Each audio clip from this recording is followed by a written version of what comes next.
Growing up, I always thought myself as, invincible, because I'd go to elementary school and all these kids would have casts on their arms or on their legs, and I'd always be the first one to sign up, but I never actually had the cast. I'd never broken a bone before, and I'm the one that's doing all these crazy, ski tricks, used to ski competitively, played soccer, tennis, golf, baseball.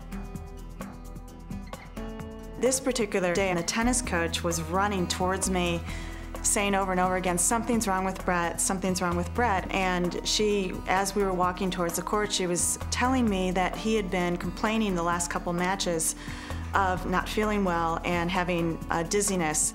I convinced myself that it was adrenaline, because there might have been a pretty girl that was watching me, or, whatever. It was just something that I considered normal.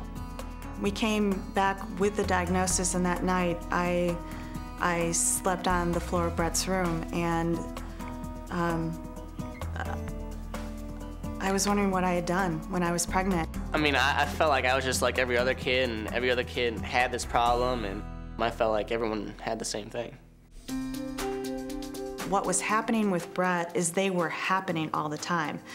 The research that you look at basically shows that kids that are really close to passing out or passing out, which Bret was just starting to get to that point, catheter ablation is really the best option for them.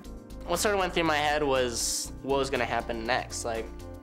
What's the bottom line here? Why me? Why now?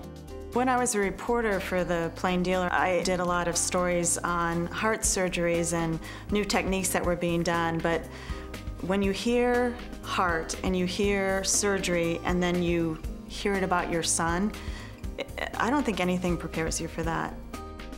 Going to bed that night, it was like going to bed before Christmas. I could not sleep for the life of me, and I've never been able to sleep on Christmas. It was kind of like that. And so I just didn't know what was going to happen. I was like, so who's going to take care of my dog? Who's going to get my room? Who's going to get my stereo? Who's going to get my iPod? What's going to go on if I don't actually make it out of this room? You just want it to be over and him to be okay. My parents were very good about this entire thing. That night, my dad actually spent the entire night in the hospital room on a window seat that was in the hospital room with me.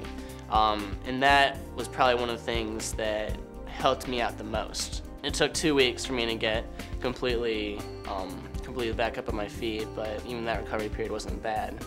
I couldn't wait to get him home again. What kids should know about it is that it is a low-risk procedure, and that's something that I didn't really accept at the time before my surgery. But when it happened and afterward, and the EKG afterward and the next morning, I realized that it was all gonna be okay from now on.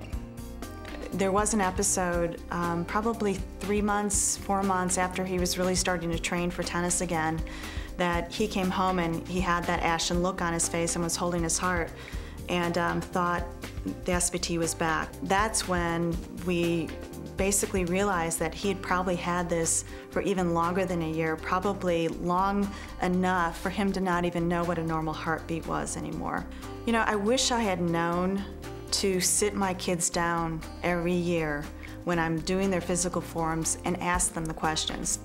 Are you having shortness of breath? Are you feeling dizzy when you exercise?